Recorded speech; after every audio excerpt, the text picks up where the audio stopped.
Good morning, good afternoon, good evening, wherever you are, and welcome to join this session that is a part of World Building Congress 2022. And the title of this session is Learning from the Pandemic for a Smart and Sustainable Future. And my principle for running this session is that I will give 10 minutes time for each presentation. And after that, there will be 5 minutes for discussions and questions and comments. Okay, and let's start the session and our first speaker. So is Amna Saman. Well, Keith Ron, yeah. Okay, sorry. and the presentation will be about the indicators for reducing the transmission of airborne viruses in buildings. Please. Good afternoon, everybody, and good morning to everybody also that may be on online. My name's Keith Ron. I'm an associate professor at Auburn University, and I have the pleasure to present a paper that is being done by one of our first PhD students. So about 3 years ago, we started a PhD program at Auburn, and she's actually one of our first candidates. And so I'm excited. I'm on our committee. I'm not her chair. The third person you see listed there, Anoop Santanini, Dr. Santanini, he's her chair, but I am on the committee and kind of a mentor, and you'll find out a little bit about this whole conversation. This fits really well with my background because my background is mechanical systems, and so mechanical contractor, mechanical design. So that's what we're looking at. We're looking at indicators of reducing and looking at, COVID's interesting because it's affected so many different things, mental health, social behavior, and one of the big things it's going to affect is building construction. Because we thought, and we were very smart at making very energy efficient buildings, very smart buildings, but we made very tight buildings, and we knew whatever happened in the building stays in the building. And so now I think you're going to see, now if you look at all these windows, they're inoperable windows. Now you're probably going to see more operable windows where you can bring in fresh air to the building. So that's what we're going to kind of talk about is new design of buildings and what we're looking at. Of course, over here, that's Albie Tiger. That's our mascot for the university there.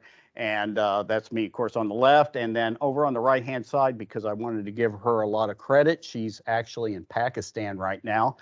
Amna right there. And so that's our PhD student that worked on this paper. This paper is part of her initial study. So this is going to be her topic that she will eventually defend, but this was kind of a pilot study to get things set up in defense of her topic too at that point. And so she's very talented, and again, it's great to be part of this paper here. So when we look at the pandemic, and a lot of times when we've had problems with viruses, they've been, centrally located maybe in Asia or Africa or United States, and has not been such a pandemic that it affected so many different countries. And so it affected the communities, it's affected economies that basically, to be honest with you, in the building world, we got caught kind of blindsided by it because it was like, hey, we got this virus. How do we make a building safe? How do we make people comfortable? How do we, if you talk about mental health, is it safe to come back to work in a building and that? And so it affected the economies, the communities. And what we decided to do was, for many countries, is do what? Let's just shut things down. And what we've learned is that's probably not a great thing that we have to do in the future. So that's what this paper's taking a look at here. And so what we got to take a look at is how can buildings now in the future, I don't want to call it a pandemic button, but do you hit a certain button and your building goes into a different mode to add fresher air, to dilute, whatever it's at point, and that's what we're looking at here with the paper. So as you know, with the CDC, the World Health Organization, that you're looking at, the WHO, when we look at disease control and prevention, basically three ways that we look at. Number one is contact, where it can be personally, you have to have physical contact to basically spread the virus. The other is droplets, to where it's more into a water form. What we know about droplets is that droplets only go so far, and then basically they kind of die off at that point. What was the problem with COVID? The third one right there, when it becomes airborne. Because when it becomes airborne, then it can travel much further that's in the space. And what we found out with COVID is, what's kind of interesting with COVID is that it doesn't really live through transferring through the HVAC system. The issue with COVID was really, not to make everybody paranoid here, was in this room itself. Because the idea is now we start looking at our diffusers and how's the airflow there. So not saying that you are infected or whatever, but if you're infected and the airflow is going here, these are going to be the people that are going to be in contact there. So when we looked at this, what we got to try to find out is, how do we mitigate this? How do we take care of it in the building and go through there? So in the study, what we're looking at is, and this is part of the CDC again here, is if you look at the inner part of the onion there, where does it first come down to? Individual or personal protection. So are we going to wear masks? And we know in the public, some people agree to masks, some people didn't agree to masks. But the idea is in an effort to eliminate the virus, we have to get it at the source. And so PPE, gloves, gowns, things like that we're looking at. We saw that in the hospitals where they had gowns and shields and everything else that they had to wear. Next thing then, if you look at the next one, is the administrative controls. So what do? We put up signage. If this room was 30 people, we now make it only for 15 people. We say, instead of you guys sitting close to each other, you got to be 6 feet apart. So there's administrative, and we've talked a lot about FM, or facilities management. That's where facilities management was, in signage to spacing and everything else that came through there. The next part then is where we kind of get into it, the engineering controls. Can we bring in fresher air? Can we do more air changes to the space? Can we do filtration? Can we do UV light? Can we use bipolar, whatever it's going to take place in there? How can we control it? And then the whole idea then is, after you go through all those steps, then you eliminate the virus as much as possible that comes through there. And again, it's creating a safer workplace. So what Amna and us have done is, this is the preliminary part where she's done a lot of literature research. And what I mean by literature research is, what are the major categories? Mental health, safety, indoor air quality, major qualities. And then what she's done is that through brainstorming sessions and through some interviews, you can see interviews with experts, she's putting indicators under each one of those. The thought is, later on, as she goes further into her research now, she's going to be dealing with facilities managers, she's going to be dealing with engineers, she's going to be working with owners to take a look at which indicators are the most important. What changes in the design of buildings now? Because again, we talk about indoor air quality, but many times we talk about indoor air quality is, how comfortable am I? How comfortable that comes in there. Am I productive? But this is going to really change things that we take a look at. So this is where she's really at. And like I say, she's done an extensive literature review at that point. She's identified some of these indicators, which I'm going to show you here in a second, and divided them into categories. And then she's been asking, are these good categories? Are these good indicators, before she goes further on into her research. So I want to make clear that this is a pilot part of her study right now, and this is not a formal end to it right now, but this is in preparation. And I know we got many PhD students, and we got people that have already gone through PhD. You fully understand this, where she's at right now.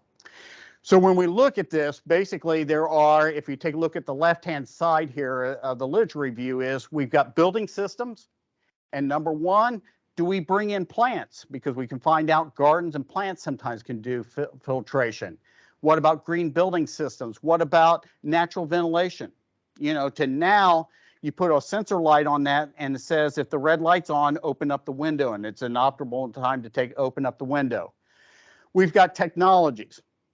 One is artificial intelligence. You know, right now we can sense CO2. And when we see too much CO2, what do? We open outside dampers. Could we eventually look at viruses? Would we have sensors that eventually show it? And so that's where we're going to. And when we look at HVAC systems, again, filtration.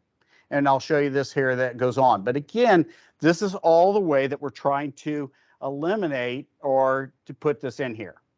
So again, this just kind of looks at the building system, technology, and HVAC retrofitting. I will be clear with you in the committee, we are looking at new facilities and new buildings. One way you could also look at this is retrofitting, or from facilities management, this is what we have existing, how do we do it? We are actually looking at new construction that goes in there. So the categories very quickly, HVAC systems. So one of the things that you know is that MERV, which is the media efficiency rating of filters, used to be about 8 or 10. That was very common in buildings. Now they want you to go to a MERV 13. Well, that's great, but that's more power that it takes to pull air through an air handler. So that changes design, amperage, energy usage that comes in there. We also found out in existing facilities, it wasn't so easy to take out one filter and put in another filter because the system was not designed for that. So again, she's looking at HVAC system. And in building design, as you can see, operable windows, natural ventilation, seating. Is it going to change the number of people in the building, basically, or occupancy that comes in there? Signage, elevators that are touchless, other things that are touchless. I love this at the university here, is because some of the doors, you don't touch them. They open up for you at that time. All those different things we look at. Even into the point of waste management. I don't know how, and for you guys to understand, I sat on Auburn's COVID committee for all our buildings. So we were looking at all the buildings on campus and trying to make them COVID safe. And if you know anything about COVID, they were actually looking at waste. So we're actually taking samples from solid waste and finding out concentrations of COVID.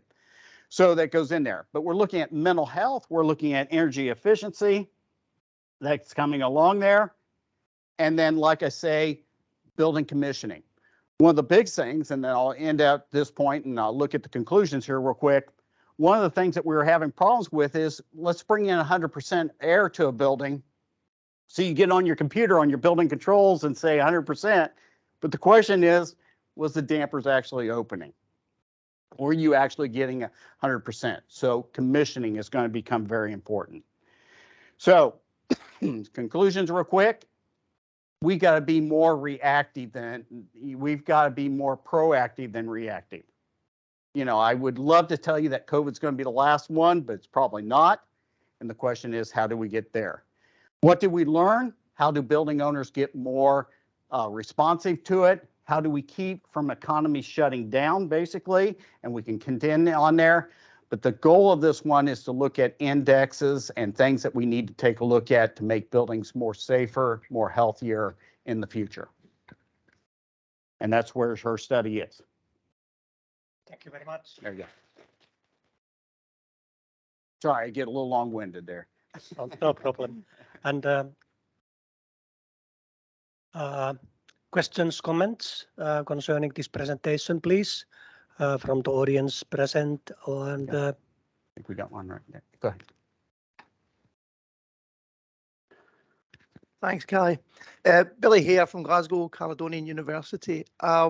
Interesting, fascinating. It's in an area that we're doing research as well. My PhD student will be speaking soon on similar issues. The indicators, you got quite a lot of indicators. Are you at a stage where you're thinking how they might be used? Is it going to be a straight binary yes or no? This is a factor or no, or will you have gradations of levels of when it will apply, to what extent it will apply? Are you thinking that way? There will be a level of importance. And the other thing that she's doing with talking with experts right now is this really a good indicator or not a good indicator at that point? And so I think to answer your question is again, she's going to be focusing on new construction. So it isn't going to be like I've got a building that I got to renovate and this is what I'd be looking at. Originally, she was thinking that way, and we said that's going to be way too difficult to take care of. But I think what she's looking at is talking to the experts and finding out what's the most important to the owners and that, rating those. Okay. Does that make sense? Yeah, yeah, Okay. yeah. I'd like to catch up with you later as well. Yeah. Yeah. Love to. I mean, trust me, I hate COVID, but it's opened a whole new study for us, and it's pretty fascinating.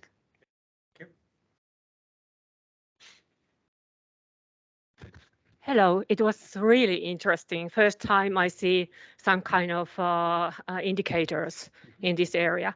But what about human behavior? We know that a smart building can influence also the human behavior, like space management systems and these kind of things. I didn't recognize that you have something for that. Have you considered this part? Yeah, and personally, I think that could be a separate paper. Does that make sense? But I think this whole idea of behavior is huge because now you got people, is it safe to come back to work or not? Some things are, what should I say, candy store. You know, we put up what? Extenders of plexiglass up between stations. The question is whether it was always effective or not.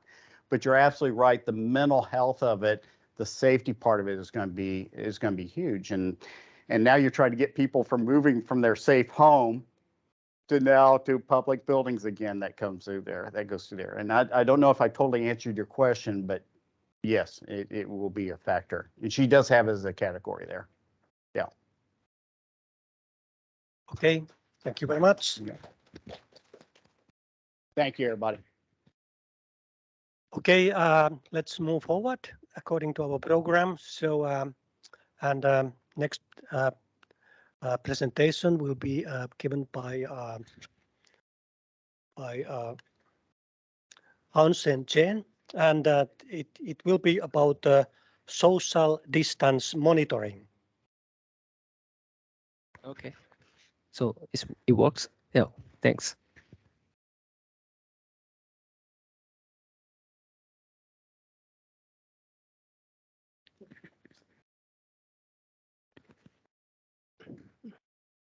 Hello everyone. My name is Haosen Chen. I'm a third-year PhD candidate at RMIT University. And today my presentation topic is social distancing monitoring of site workers for COVID-19 using context-guided data augmentation, deep learning, and post-image processing. Here is the overview of my presentation.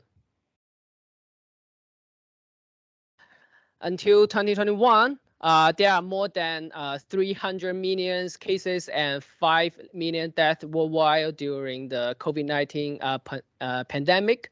But the construction site didn't shut down as it plays a significant role in the circular economic. And due to the high density of workers at large-scale construction sites, when workers conducting the construction activities, they may violate the safe distance from time to time. Therefore, it's necessary to conduct safe measures to ensure health and well-being of workers in construction sites. And traditionally, safety measures such as safety monitoring is conducted by human, so it's manual-based, and which is tedious and time-consuming and lack of efficiency. Therefore, using automation technology is in need for real-time social distancing monitoring in construction sites. Nowadays, integrating computer vision and deep learning is promising, which allows image patterns and as well as the unsafe scenario or situations can be identified by a deep learning model proactively based on the images. By inputting sufficient training data set, a well-trained deep learning model can automatically capture and identify certain objects in a video frame. And the lightweight characteristic of deep learning model also enable real-time processing, which is essential for construction safety monitoring. There are heaps of deep learning-based safety applications in construction. As said before, a well-trained deep learning model can identify certain safety equipment, such as safety helmet, safety harness, and safety guardrail. So safety inspector can conduct safety measures in terms of force from height prevention, struck by accident mitigation, and safety compliance inspection. However, current 2D-based object detection methods are mainly subject to the occlusion conditions. And as well, the actual distance among workers are hard to be measured in 2D videos.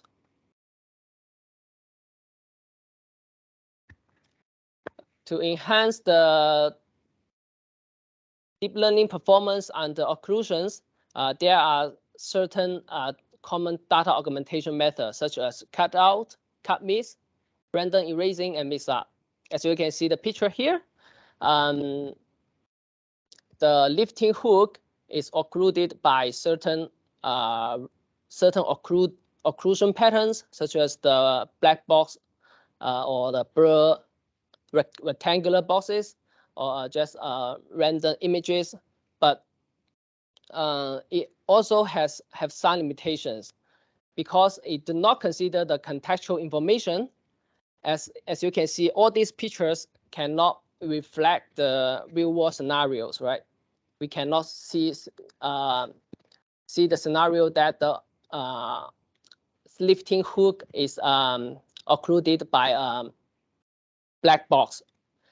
As well, the simply expansion of the data set also increased the training time and reducing the training efficiency. Regarding the physical distance measurement in images, there are some common tools to measure the distance in images, such as 3D sensors like Kinect and depth cameras. Such devices have ability to acquire depth information from the images, which can provide the 3D information. But all those devices suffer from the resolution and the view range, as the construction site usually install the camera from a far field to cover as many areas as possible. So those depth camera is not suitable for construction site deployment. As well, acquiring depth information require a lot of computing power, which is result in low processing speed. So based on the review, it come up with two research problems, which is how to enhance deep learning model performance under occlusions and how to measure the actual distance among objects in 2D videos. So this study first developed a context-guided data augmentation.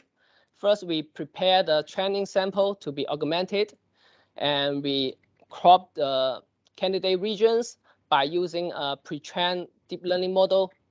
And then we pasted construction-related incidents onto the regions. Then we stitch the candidate region back to the original image, and we label the entities with a new ground truth label, so that augmented data set with considering the contextual information has been generated. Then we developed an object detection model by using YOLO V4 Tiny. YOLO V4 Tiny is a compact version of YOLO V4, which is the state-of-the-art deep learning model that can process the object detection in video in real time, which is fast and robust detector. This is the overall structure of the YOLOv4 Tiny. I will not elaborate the structure in details. And then I developed the social distancing detection models by using the post-image processing techniques, which is called homographic transformation. The principle of the homographic transformation is straightforward.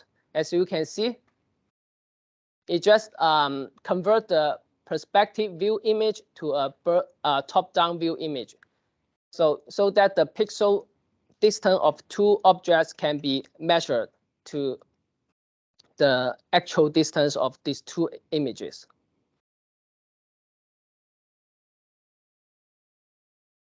After the development, we have done evaluation of the our proposed method. As you can see, the deep learning model detection performance during training. The yellow line indicates the YOLOv4 Tiny trained on the augmented dataset, and the blue line indicates the YOLOv4 trained on the original dataset. The yellow line indicates the augmented method achieved a better convergence compared to the blue lines, which indicates our proposed augmented data set has can increase the training efficiency. And after the model training, we do the evaluation on testing dataset to evaluate the accuracy in terms of precision and recall. So as you can see, the YOLOv4 Tiny trained on the augmented dataset can also achieve considerable precision and recall rates. So this is a demonstration of social distancing detection using YOLOv4 Tiny and the homographic transformation detection results. And simply speaking, the right-hand side indicates the top-down view that is converted from the left-hand side, so that the position of the worker and their distance can be measured from a top-down view.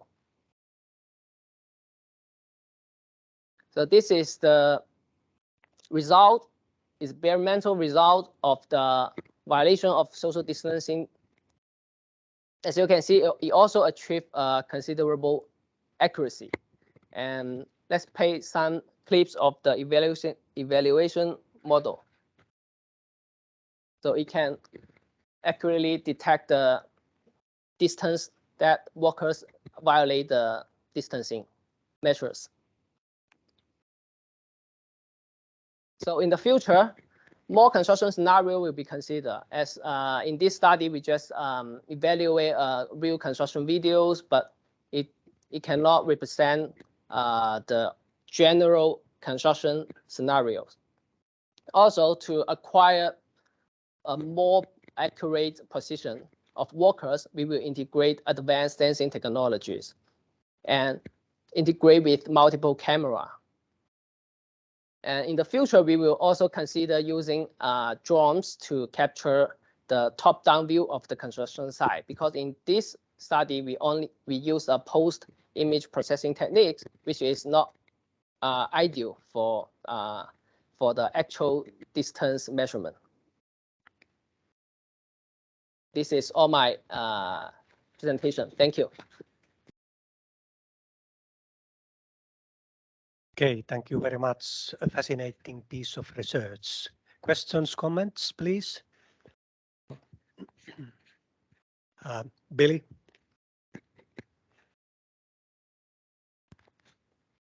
Interesting piece of work. The system seems to work on visual using the cameras. Yeah. So if there are obstacles in the way, this must become a problem, I think. So you won't be able to see. Yeah, this is why we apply data augmentation to deal with these problems. So because the occlusion, like obstacle, when occlusion patterns happens, it will mainly affect the performance of deep learning model. So the proposed data augmentation methods can let the deep learning model not rely too much on the distinguished features of the objects to classify and recognize the objects. So does it make sense that because we enhance the diversity and the quality of the data set by placing several occlusion pattern based on their contextual information. Okay. Yeah. Did you consider maybe RFID technology? Yep. As a Yeah. possible way This of is tracking? a possible way, but 3D tracking method currently suffer from the processing speed. So if we want to get real-time processing, so 2D method is the most suitable for the monitoring. Yeah. Okay, thank you very much. Are there still possibly comments, questions? If not, thank you again. Thank you. And we will have another online, in-person presentation, and that will be given by Bill here. Or no? Sorry. I'm in the audience today. You are the audience. So Fiona Roach online. Fiona Roach online. Okay, sorry. And so it's an online presentation. I have a title here, Management of Infection Prevention and Control. That's correct. Okay. Please.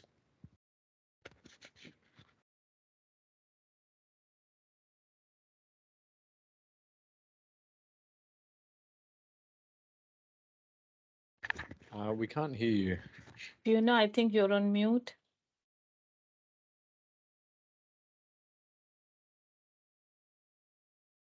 Still, we not- can't hear you. She's not on mute, but there's something else going on. Yeah, that's what I realized. Just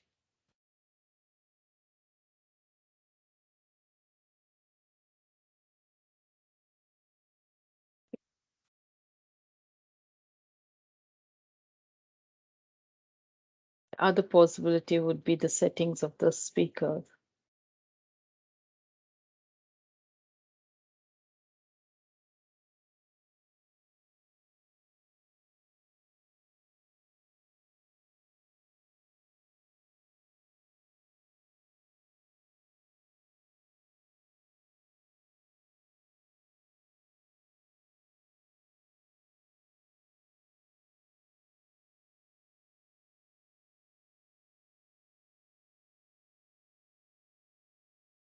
No, still can't hear you, Fiona.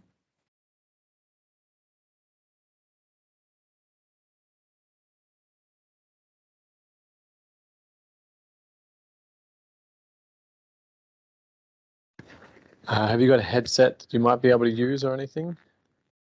No.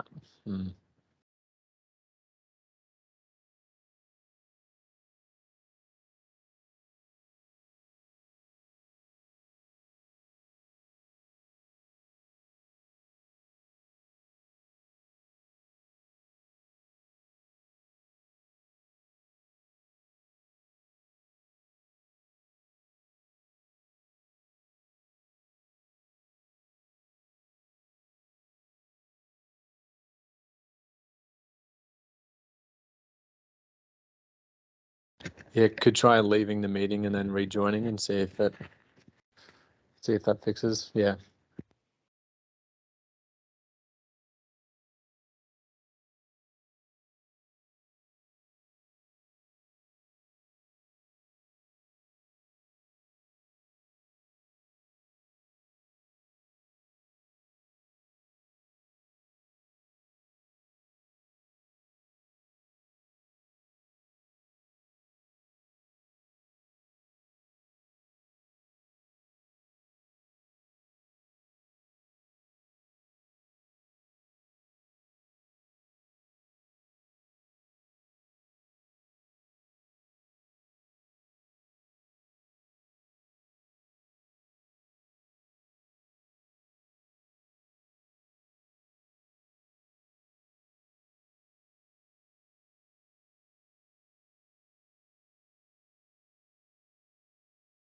Billy, are you getting ready? Stand by, Shubha.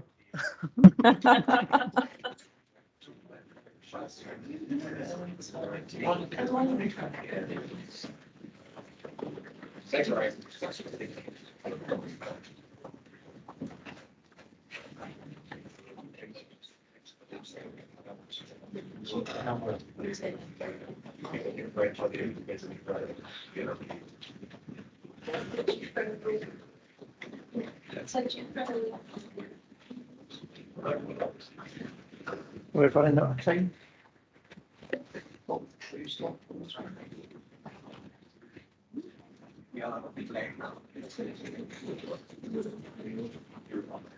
Did you want to start maybe and then? Yes, you just start now. Yeah.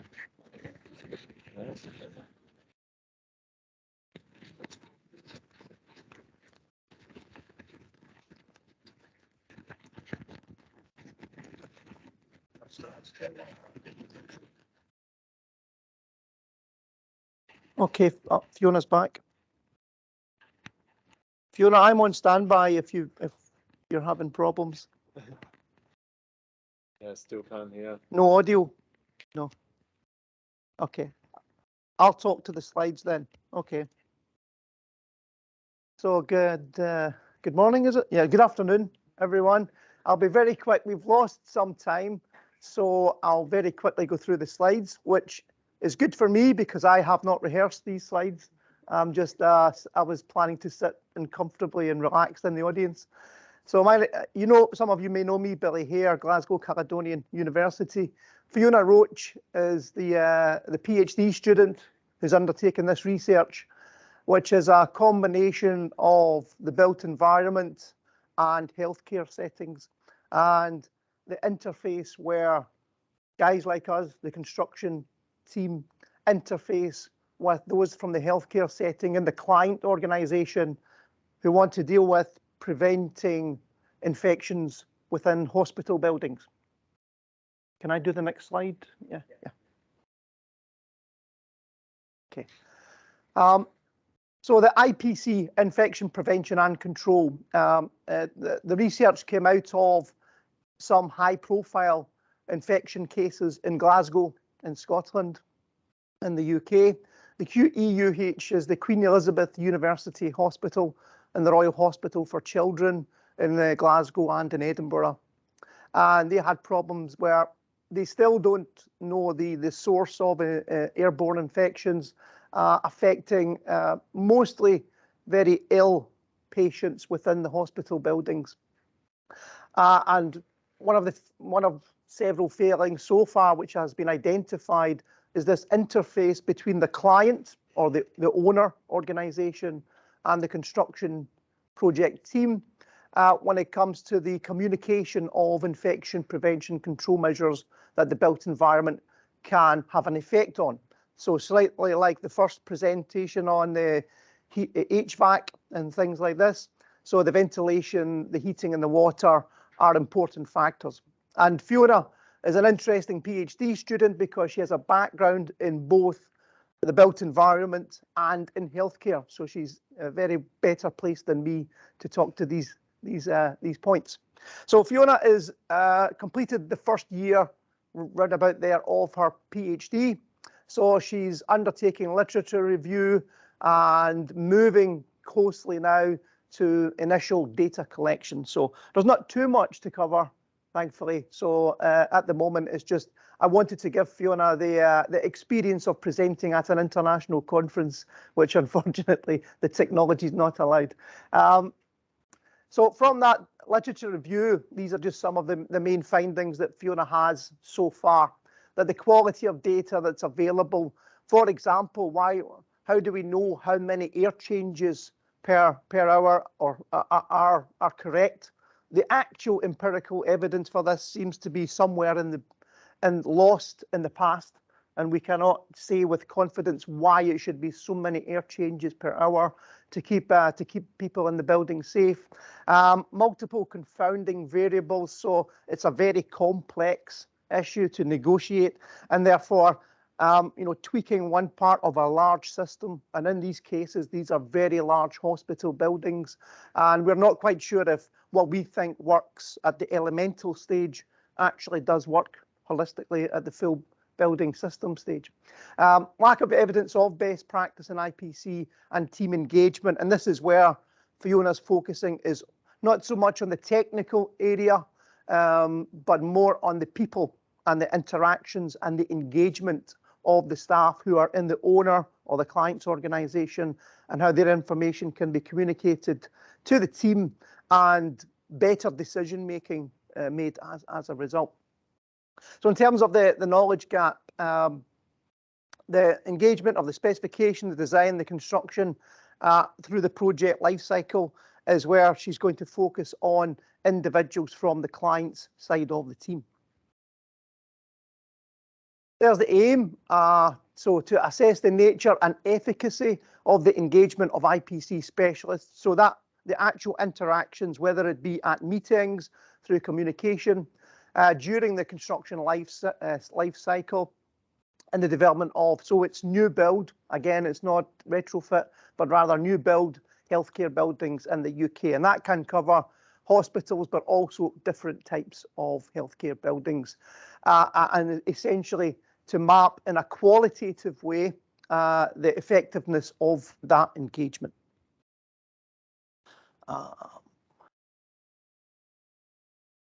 There's a little bit there because it's a PhD on the philosophical standpoint, and it's hermeneutic phenomenology, which is easy to say when you're sober, which is a qualitative method, which will involve the analysis of the lived experiences of the IPC staff. Do they feel like their voice is being heard from the construction team? The construction team are so much specialists in construction, but someone who's an IPC might be an infection control nurse, and are they taken seriously? If they're a woman, are they taken seriously? So things like that of their lived experience. The research methods there, Fiona would say a little bit more about that, but the theories that you can say is sort of behavioural theories around, again, human behaviour and these interactions. So I'm running out of things to say myself, so we could probably need to wrap up anyway, Callie. That's the steps that Fiona's at: obtaining the ethical approval, working with healthcare. Ethical approval is a very substantial part of the procedure, more so than it might be in other PhD students that I've had in the past.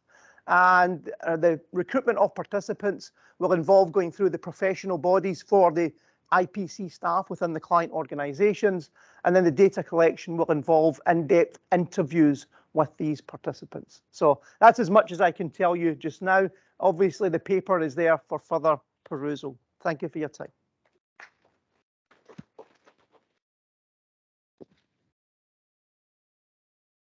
Thank you, Billy, and thank you also for being reactive and adaptive, of course, concerning this presentation. We'll see just how good I am when the questions come. Okay. Now it's time for comments, questions from the audience, please.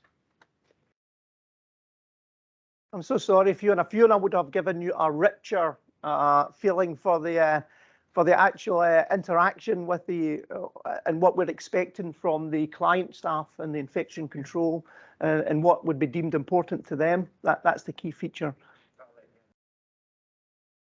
Okay. Shubha, one of them. Yeah, Billy, as you emphasized on the ethics side, how complex is the ethics procedures in this matter in terms of should you take the ethics from the hospital side as well and the IPCC, the client side as well, along with so when the you're Glasgow dealing with, Quality? yeah, so when you're dealing with healthcare in the UK, we call this NHS, as you know, Shubha. The recruitment is important for the ethics, and that it should be voluntary, and you're not hassling your potential participants. On the matter of how the issues are discussed, there may be some elements of difficulty, anxiety discussions, because we are discussing infections that have led to deaths. So there's a potential that that might cause the participant to recall maybe moments of anxiety and problematic. So there's issues like this to determine when you're seeking your ethical approval. That's the ones I can remember myself. There's maybe a few more, but Fiona may be able in a position to use the chat function if that's possible. But if not, then I think that's my best answer, Shubha. Yeah, thanks for that, because it's not straightforward.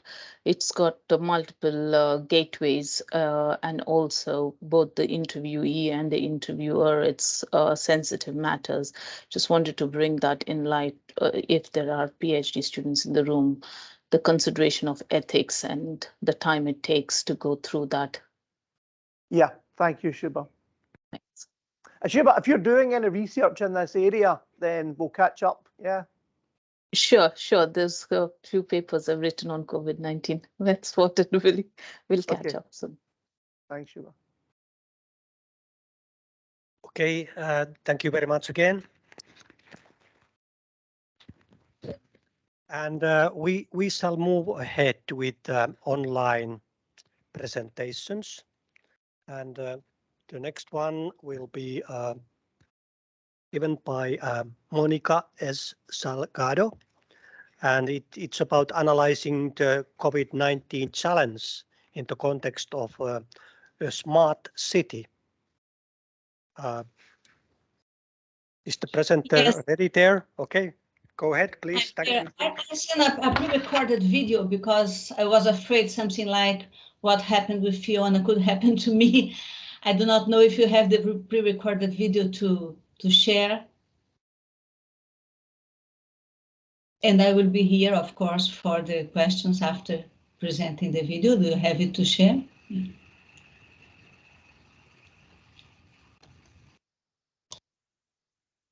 Hello all, and thank you for watching this video.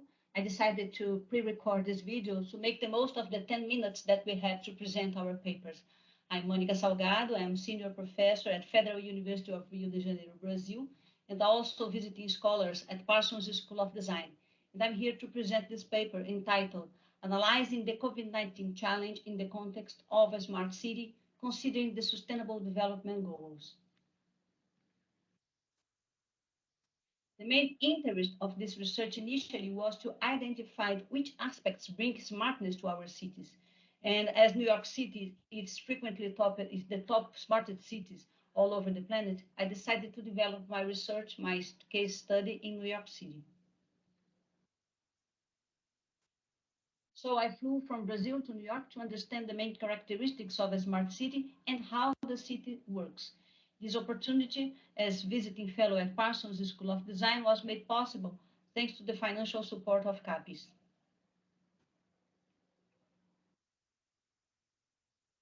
I arrived in New York City on February 1st, 2020 and initiated my research. But unfortunately, as we all know, in the beginning of March, COVID-19 spread very rapidly all over the world and particularly in New York City. So on March 11, the President of the United States declared a national emergency, initiating the period of quarantine. This image here were extracted from the New York Times and attempts to illustrate how severe the impact of COVID-19 has been on New York City. As on April 6, almost half of the deaths registered in the United States occurred in New York State. That's why part of the population migrated to other parts of the country, as you can see in the map in the left part of the slide published by the New York Times in May.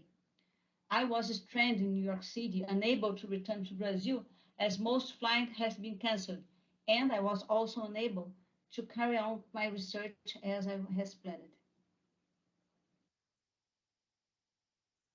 So I decided to change the initial path of my research and started to collect data on all the mechanisms adopted by the city administration to deal with the challenge of a pandemic.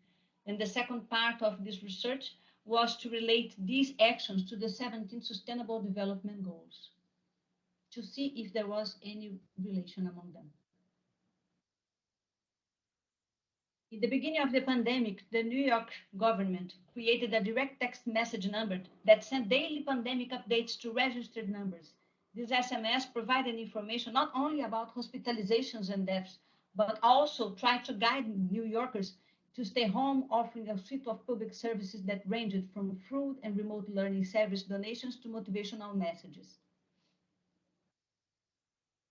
Messages were sent through the day, ranging in quantity from 2 to 7 messages, depending on the pandemic situation. And after collecting these messages, I started analyzing their contents to identify the affinity they had among them and to verify if they had any connection with the Sustainable Development Goals. I have collected messages sent by the city's administrations from March 12 to June 22nd. A total 178 messages have been analyzed and then grouped according to the affinity that they had among them. 8 messages groups has emerged from this analysis.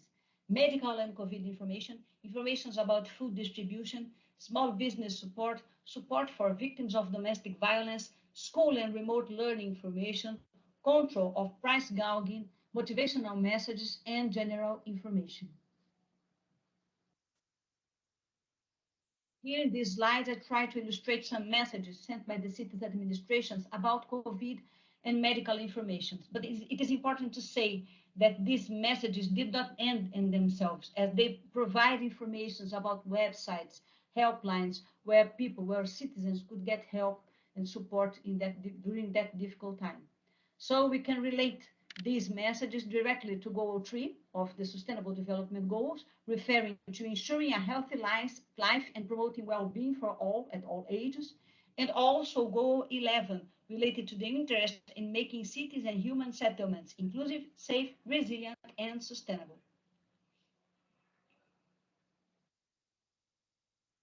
These slides illustrate messages related to food distribution.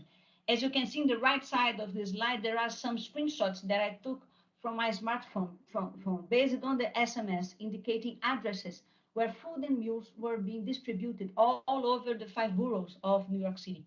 This category of messages is related to Goal 2, Zero Hunger, and again to Goal 11. In fact, we can relate all categories to Goal 11, which is related to sustainable cities and communities. This slide illustrates messages related to the support for small businesses and also support for the unemployed, and particularly support for the business that have been directly affected by COVID-19. This category exemplifies actions related to Goal 1, no poverty, and Goal 8, decent work and economic growth, and also indicates the intention to strengthen the city's institutions during the challenging period related to Goal 16. Here you can see examples of messages in support for victims of domestic violence, indicated not only websites, but hotlines that operated 24 hours, 7 days a week to help survivors of domestic and gender-based violence. This category is a practical example of what can be done to fight for gender equality, which is Goal number 5, Sustainable Goal number 5. In relation to school and remote learning, the message did not provide information about remote learning, but also about where students in need could get the devices for remote learning. So the message informed where students could get their devices, collaborating towards Goal 4, quality education. It is worth mentioning that the migration process from face-to-face to online learning in New York City was very, very rapid. Well, here we have, unfortunately, we have some scams, some people trying to subject New Yorkers to a very high price, particularly on hygiene items like alcohol, masks, and also food supplies. So the municipal administration started a campaign to inform citizens how to act if they identify these illegal practices. And also motivational messages related to support people, not only in the mental health situation, but also to give some comfort with videos, live videos with yoga classes, etc. The last category related to general information. But I would like to add some information on this presentation, as the pandemic wasn't the only challenge that New Yorkers had to face during March to June 2020. As we all know, in May 25th, George Floyd was murdered, and New Yorkers broke the quarantine and went out to protest against police violence. The photo at the top of this slide illustrates a peaceful manifestation. However, this manifestation turned violent as vandals infiltrated to smash windows and rob stores, particularly the luxury stores at Fifth Avenue. So as you can see in this quick video, we have a manifestation in Lexington Avenue. I could hear broken windows. Well, what's not a very nice manifestation on this day. And that's why we have a curfew established by the mayor beginning at 8 p.m. Stores had to protect themselves and install wooden fences all over Fifth Avenue, as you can see here, and also in this quick video. Very few people were on the streets as we remained at home and the city's life was not yet being recovered yet.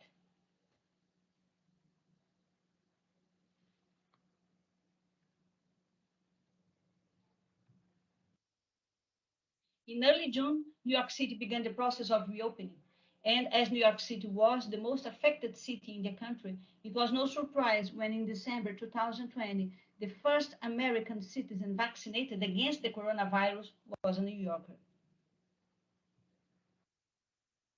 As final remarks of this research, I'd like to recall the 8 Sustainable Development Goals that were prioritized by a smart city, therefore New York. Goal 1, no poverty. Goal 2, zero hunger. Goal 3, health for all citizens. Goal 4, quality education. Goal 5, gender equality. Goal 8, decent work and economic growth. Goal 11, sustainable citizen communities. And goal 16, related to peace, justice, and strong institutions. I believe these goals emerged from actions carried out by the municipal administration, indicating which goals should be strengthened to bring intelligence, to bring smartness to our cities. These 2 photos I took after 2 months without going outside. And even on this day, May 14, I was just a little time at the streets, but as you can see, we have motivational messages all over the city. Well, I'd like to invite you all to read the paper, full paper at the proceedings of this conference. Thank you very much for this opportunity to share this experience. I believe it gives us some insights into what are the most important goals to protect and invest in to make our cities smartest. Thank you very much. Thank you very much.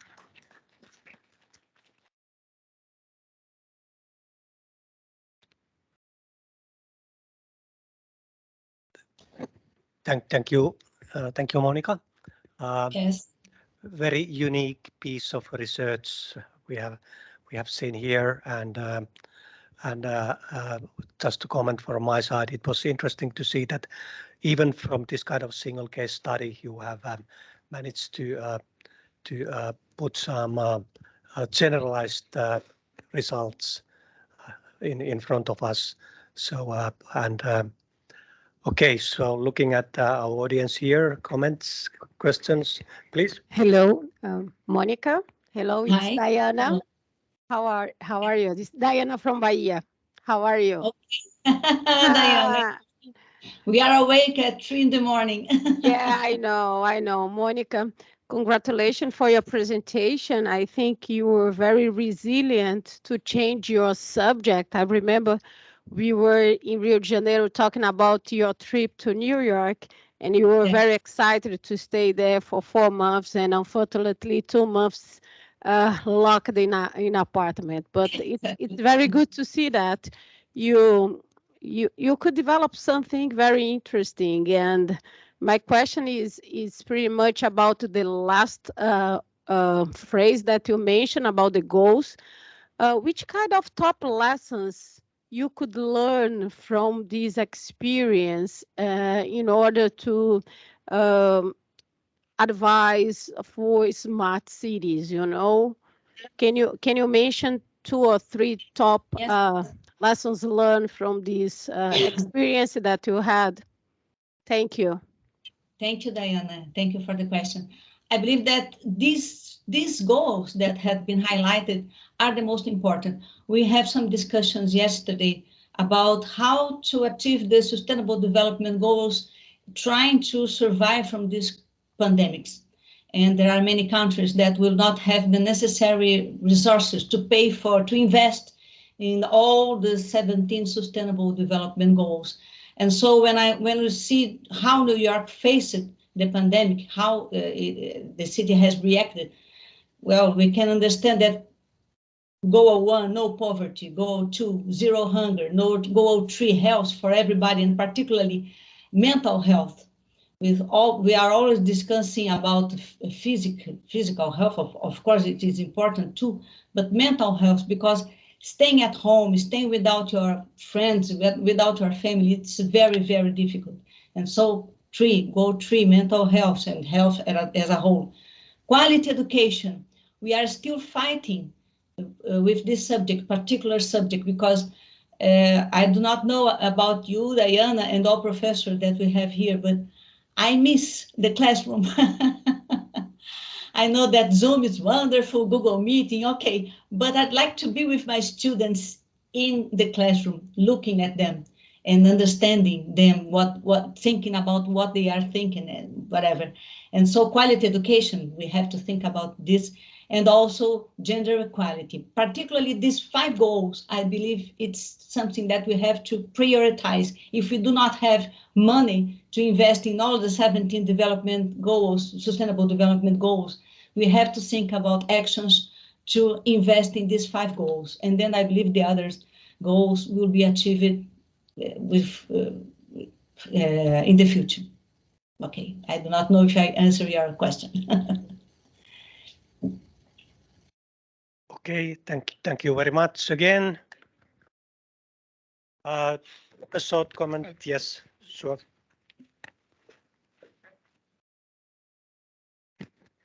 Yes, it was really interesting, because I think it's very important that we understand how society acts in pandemic situation, and we need to understand how viruses are acting in this pandemic situation, and how the people are acting, and in the end how the building or built environment is acting. And we have lots of work to do in these areas. Just to commenting that, please continue this research. It's very important. Yes, I intend to continue. In fact, I am continuing this research, particularly thinking about regenerative design, biophilic design, and responsive design, because we have to stay home. And our homes are not prepared to be with us all the day, all the time. And so we have to rethink our design strategies that we normally use, and to bring other qualities, particularly the regenerative design, the possibility to change our space according to our necessities. I believe it's very important.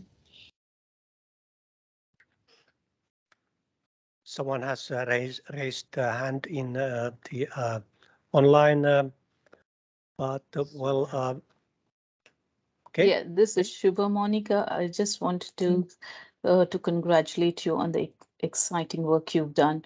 But I also wanted to let you know that my research team and I are hosting a 3rd international workshop on smart cities and the technologies that has helped during COVID, from survival to the thriving moment. So I would be sharing those details of registration in the W102 meeting. So if you're able to be there, that would be nice. And also register. It's going to be an hybrid version of the workshop, so all are welcome to attend it. Okay, thank you. Yes. Okay, thank you. That is the last comment I can allow in this situation. So let's move ahead. We have still 2 more online presentations to come. And next one is by Sayedeh Fayed Mirzaeni, and it's about New Zealand responses to the COVID-19 pandemic. Please.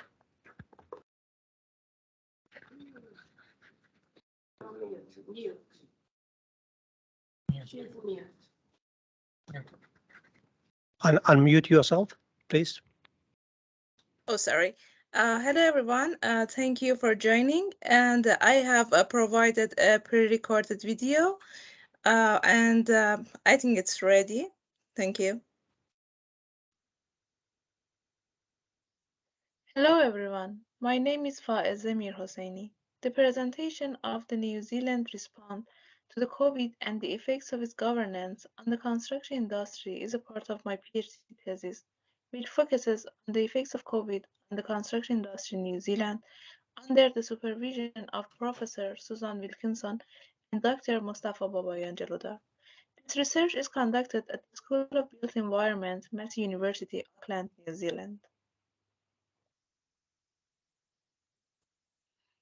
Let's have a look at the content I'm going to cover today. I start with the introduction, then I will explain about the literature review and research methodology. After that, I will present the findings of the study, and at the end, we have a conclusion and references. The coronavirus outbreak began in December 2019. In January 2020, the New Zealand Ministry of Health established a team to monitor the situation. New Zealand reports its first incidence of COVID-19 on February 2020. To clear the country from COVID-19, New Zealand closed its borders and established a strict policy and lockdown. The approach is named Go Hard, Go Early. A 4-level COVID-19 alert system was implemented to specify social actions. These phases are preparation, reduction, restriction, and lockdown. COVID-19 has greatly influenced New Zealand's economy by forcing all non-essential enterprises to close temporarily, hundreds of firms to close permanently, and thousands of jobs to vanish overnight. The aim of this research is to analyze the government construction-related response to the crisis step by step. The study includes the investigation of temporary regulations, arrangements, and practices. New Zealand has had a pandemic plan in place since 2002. In reaction to H5N1 bird flu and H1N1 swine flu, the plan was modified in 2010, and the current New Zealand influenza pandemic plan was launched in 2017. The crisis framework will then be adjusted to account for the COVID-19. So New Zealand switched from a national influenza pandemic response to a COVID-tailored reaction that prioritizes elimination over mitigation. According to Construction Sector Accord, in New Zealand, COVID-19 has caused more than 4,600 projects to be postponed because of high demand and shortage of construction materials and lower productivity. About 40% of construction companies have been forced to lay off staff due to project cancellation, equipment, and material shortages.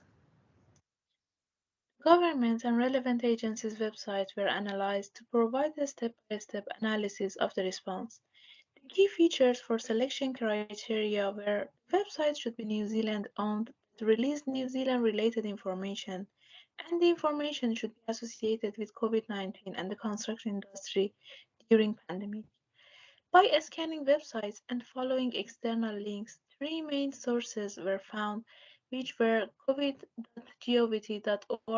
MBIE, and Construction Sector Accord. All other construction industry related websites in New Zealand provided links back to these core websites.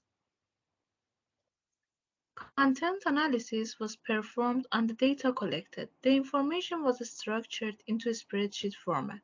The columns show the name of the guideline provider, and the rows demonstrated the alert level in New Zealand. The spreadsheet represents decisions and guidance announced by these websites related to construction. Construction Sector Accord, MBIE, and the government website do not release any guidelines for Alert Level 1. For Alert Level 2, according to Construction Sector Accord, all construction sites must keep track of people entering and exiting the site. MBIE recommended a COVID-19 control plan to deal with the suspected or confirmed infected case. The government website and MBA confirms that wearing a mask for the employees is not mandatory as long as they can keep the physical distance. All guidelines recommended physical distancing, but the distance is not the same. Based on the government website, the public is not permitted to enter a construction worksite unless with a prior notice, and traveling within alert level 2 areas could be done freely according to this website. During Alert Level 3, Accord introduced a rapid mobilization plan to maintain business continuity. Regarding contracts, the government offered new advice as clients negotiate with contractors to agree on a fair value for contract variations. All three websites aligned on businesses requiring close contact could not operate, and employees who can work from home should do so. On-site work was permitted only with health and safety measurement. According to MBA, public and non-essential visitors' entry to the worksite was prohibited unless with an appointment. The government website defined contactless order, payment, delivery, and collection system. Construction Sector Accord and MBA released guidelines regarding travel inter-region or between areas, confirming that people can leave their house for travel to work. However, there was a need to apply for a permit. During Alert Level 4, MBA did not give any guidelines. Construction Sector Accord defined essential work. It also defined non-essential work and confirmed that these non-essential work not allowed to operate under Alert Level 4. The government website suggested installing barriers or applying policies such as one in, one out to keep the physical distance. It also required only essential workers to access construction sites and all office workers work from home and allowing workers to go to their workplace and obtain the material needed for distance working under certain conditions. Travel into and out of Alert Level 4 regions is heavily restricted and must comply with government requirements around exemption, testing, and evidence need to be carried. Information dissemination and construction industry requirements. In New Zealand, trusted source of information emerged quickly through three main websites.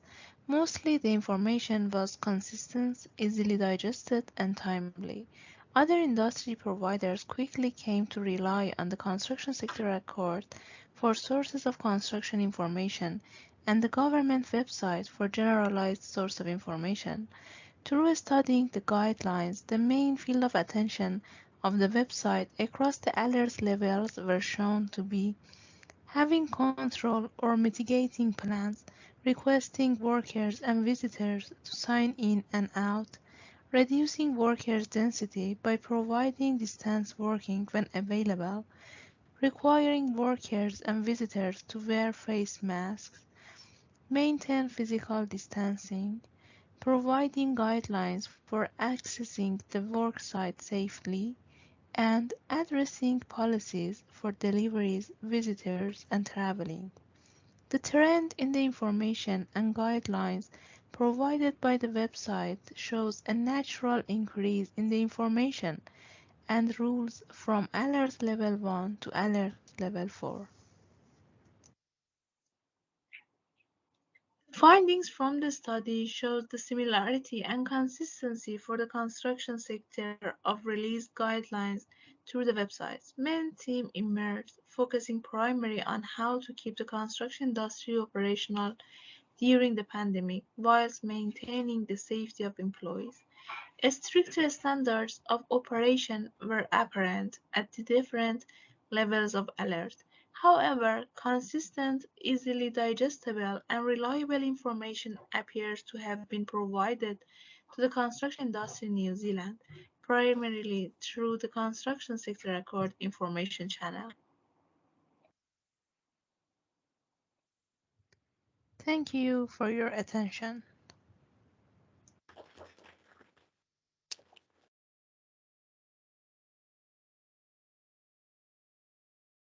Thank you, authors, for this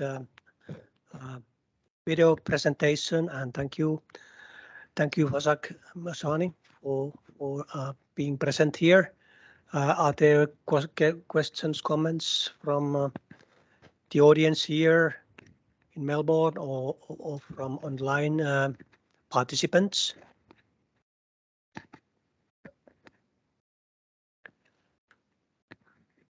Okay, so no questions, no comments from my side. I'd like to comment here that looking at this presentation and the presentation earlier about New York, so they are both like a single case studies, and with CIB and its global outreach, so this could be, of course, expanded to cover some other countries and other cities, and it would be, of course, then let's say much more influential to have this kind of broader scale of research. But this is something that perhaps researchers, supervisors behind this research could consider as an opportunity. So this is just a comment from my side. Thank you very much again for your video and being present here in this session. Thank you. We have still one more online presentation in this session. So, and it will be about the interaction between Industry 4.0 digital technologies and COVID-19 construction safety measures. And I have names here: Miriam Caroline Farias Santos. Are you present there and ready for this presentation? All right, you are here. I'm sorry about my mistake in my records.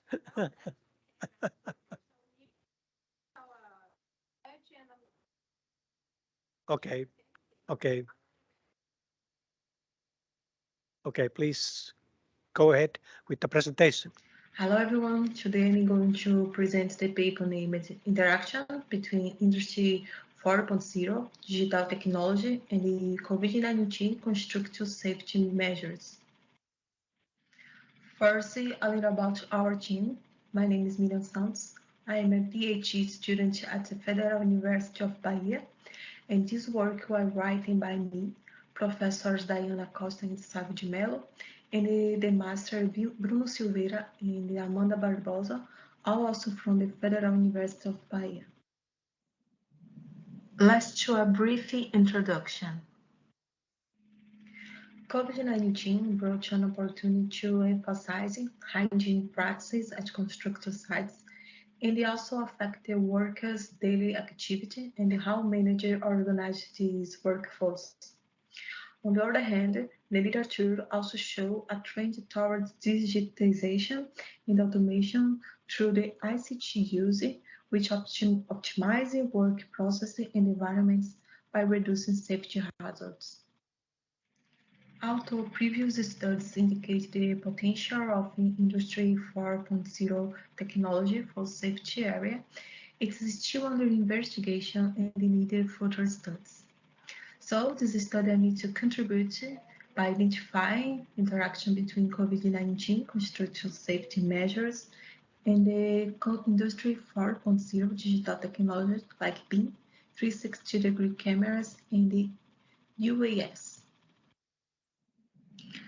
Now, the research methods.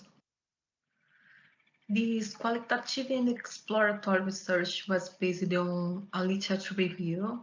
The first step was a search for COVID-19 construction safety measures and the functionalities of 4D BIM, UAS, and the 360-degree camera technologies. Category of measures identified were site access, and they restricted or minimized the access of people who don't work on the site is an example. Identification, prevention, and the track of new cases like immediately removing the employees with symptoms or confirmed cases, social distancing, such as avoid meeting and identify the agglomeration in the high-risk points, creating awareness like making daily safety briefings, and the organization and the hygiene, for example, the adequacy of facilities. The categories of functionalities were based on the most cited reference from the Web of Science database and the author's previous experience. So we define 5 categories. Capturing visualization of spatial and the temporal data about the capture of snapshots of the project, facilitating actual or planned data visualization. Automation, allowing the realization of automatic tasks by replacing human work, facilitating data population treatment and analysis. Monitoring, to watch the construction progress in real time or nodes. Collaboration, involving the collaborative exchange of information between all interested parties. And the data storage and sharing, allowing the storage in internal or external database and the sharing of information between different databases. The second step was the matrix development.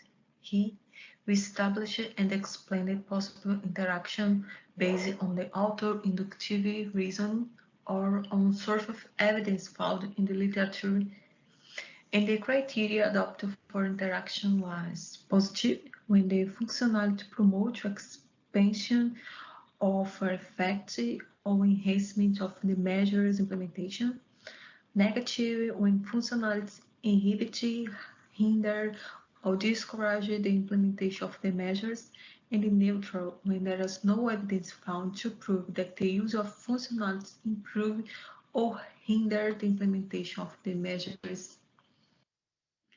Let's show you some of our results and the discussion. Here is the matrix of interaction between categories of COVID-19 safety measures and the functionality of technologies. There were 54 positive, 4 negative, and 8 neutral interaction. I'm going to show you some of them. Here are some examples of being and safety measure positive interaction, and you can see the respective functionality of technology on the screen. For organization and the engine, the positive interaction were replan, layout throughout the stage of the work, export data to be used by ventilation simulation software. For social distancing, place the demarcation and the measure social distancing graphically. Another interaction is that various types of information can be exported and available for interested parties. Still related to the BIM technology, we have for identify, prevent, and treat new cases. Some interactions are map the work path and the track place and the people they possibly had contact with. Updates about the area and the number of supervisors depending on the progress status. And it provided special information for algorithms to track work path. For site access, some positive interaction are identify the stage of construction with the high volume of work in progress, automatic space-time conflict check. Note that it's possible to enter data such as access to the site, contact information, and the place frequented by visitor, but it's not feasible, so it's a negative interaction. Finally, for creating awareness, information can be exported and used to make manual reporting and workforce training. But simulation for training and the awareness, it's a negative interaction because it can be time consuming and as effective as photographic images, pamphlets, and the booklets. Now, I'm going to show you the UAS vs COVID-19 measures interaction. You can visualize the respective functionalities of technology on the screen. Some positive interaction for organization and hygiene are planning and changing the position of sanitation stations, relocation of sanitation station according to the construction progress. For social distancing, visualize the number of people at the entrance and the who are in the service front in the planned route for works. Fly over the site to define where it will be necessary to place their demarcation. For such access, the daily base station is not feasible as it takes a long time due to multiple flights and the image could not be accurate, so it's a negative interaction. For creative awareness, an image of non-conformities can be used for training or for monitoring the use of PPE. Here are some examples of 360-degree cameras and safety measures. Positive interaction for organization and hygiene. Layout can be replanted as it is needed. For social distancing, monitoring can be accomplished without contact with work needs. For such access, the work's presence can be recorded and exported. Create awareness spot imaging for reporting or training, and for identification prevention in the track of new case, data can be exported to software to analyze the roads. What have we concluded about that? The measure with the highest number of positive interaction were the social distancing, followed by organization and the hygiene. For functionalities, capturing visualization of spatial or temporal data followed by monitoring have the highest number of positive interaction. The interaction show that this technology can help plan activity and avoid conflict between teams in the same space, and they also show potential areas for future empirical research to substantiate and refute the finds. Thanks, everyone. If you have any question, you can find us by our email.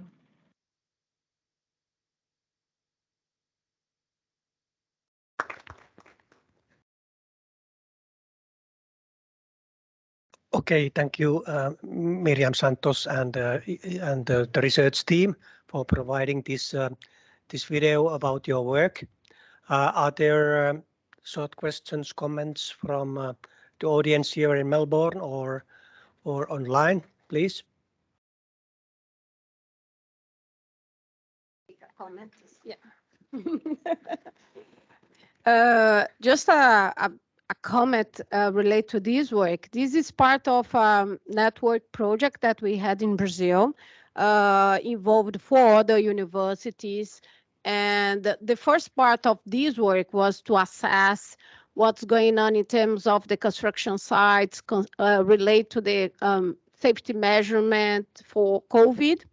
And the second part of this project, we try to identify how digital technologies could support to mitigate or to support the manager to organize better and to attend to have the safety measures implement in their construction site. So this review was because we have some experience in using this technology, and we really would like to know if some of this technology could support the implementation of the safety measurement concerning the COVID into the construction site. There are several other studies, much more in depth, using 360 camera specifically for progress monitoring or use of the drones for safety inspection of several of these measures. But this work was to have an overview of the possibilities of interaction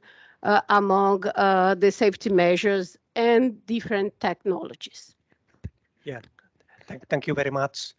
And certainly this research and other research results efforts that are ongoing and about which we have heard in this session.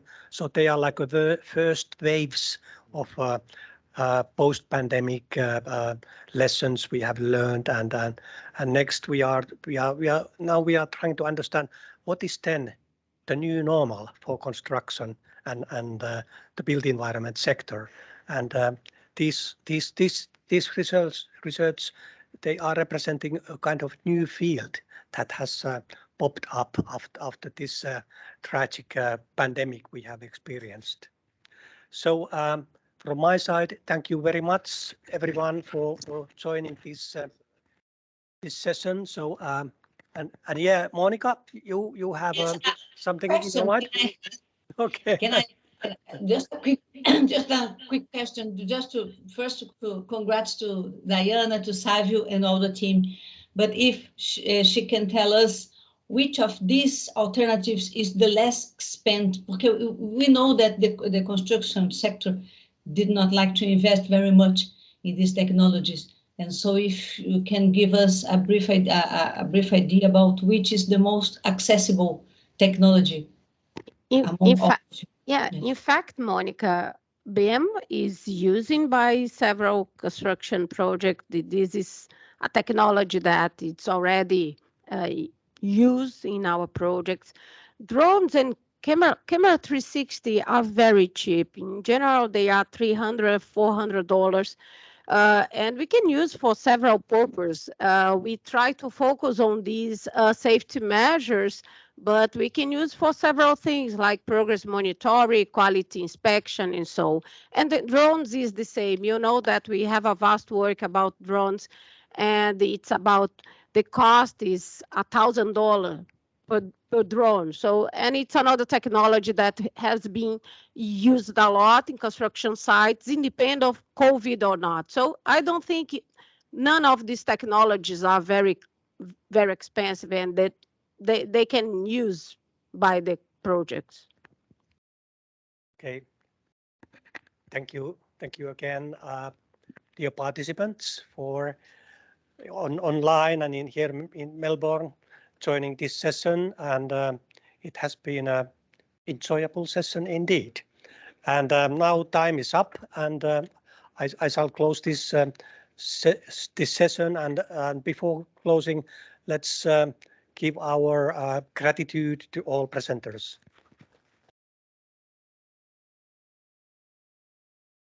Thank you again, and have a nice rest of the day.